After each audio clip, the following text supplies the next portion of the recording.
Tennis scandal, the Jannik Sinner case, and the doping controversy. The tennis world is in shock. One of the most promising stars on the circuit, Jannik Sinner, has been sanctioned by the World Anti-Doping Agency. But the decision has generated a storm of criticism. Why? Because many claim that the sanction has been surprisingly light compared to other similar cases. Is the law being applied unfairly in sport? Are elite athletes receiving preferential treatment? Today, we are going to take an in-depth look at this controversy and understand what it means for the future of tennis and sport in general. Welcome to this video where we will break down everything you need to know about this case. The details of the sanction, comparisons with other athletes, the reaction of the tennis world, and what can happen from now on. If you like this type of content, don't forget to like, subscribe, and activate the bell so you don't miss more videos about the most controversial news in sport. Now let's start the video. Who is Jannik Sinner? For those who don't know him, Jannik Sinner is a 22-year-old Italian tennis player who has been on the rise on the ATP circuit. With an aggressive style of play and a great ability to adapt, he has managed to position himself among the best in the world in a very short time. He has won important tournaments, has defeated figures such as Novak Djokovic and Carlos Alcaraz, and many see him as the future of tennis.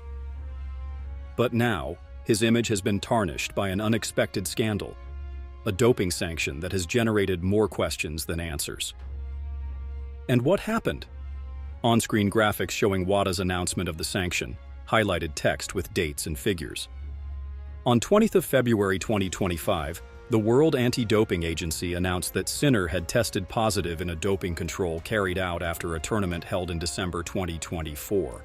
The substance detected was clostebol, a drug used to treat skin wounds, such as erosions, fissures, or burns, and to help speed up the healing of the area. However, it is banned in sport because it can improve performance by increasing muscle mass.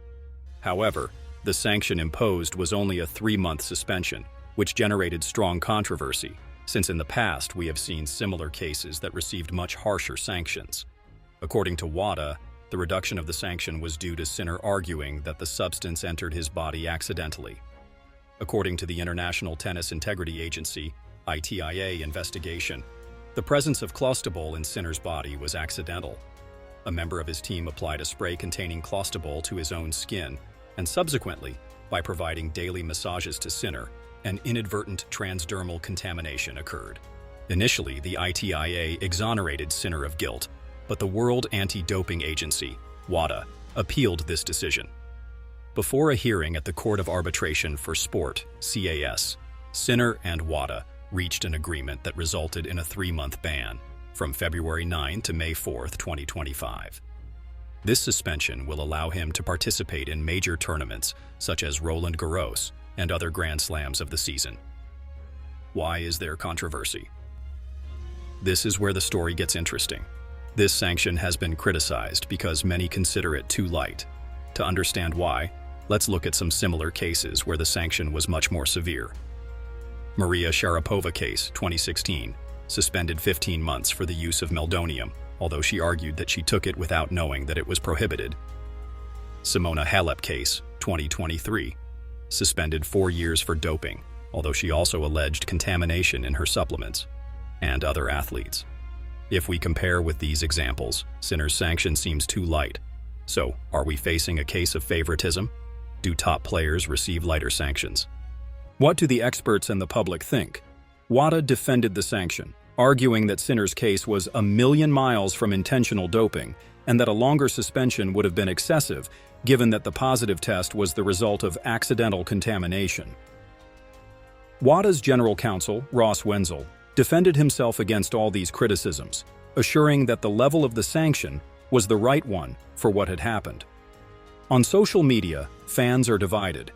Some say it is an injustice, while others believe that Sinner had no intention of cheating and that the sanction was appropriate.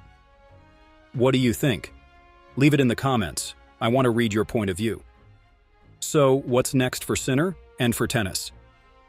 Could he appeal the sanction? Some sources say that WADA could review the case if there is more public pressure. Will doping rules change? This case could lead to the ATP and WADA reviewing their sanctioning protocols. Will it affect his career? Sinner could lose sponsors or see his image damaged, although his talent remains intact. We will be attentive to what happens in the coming weeks.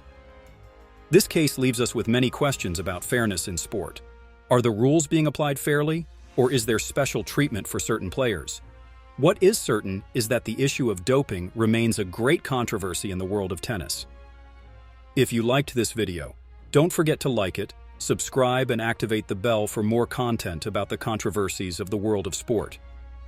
And tell me in the comments, do you think Sinner's sanction was fair or too lenient? I'll read you. See you in the next video.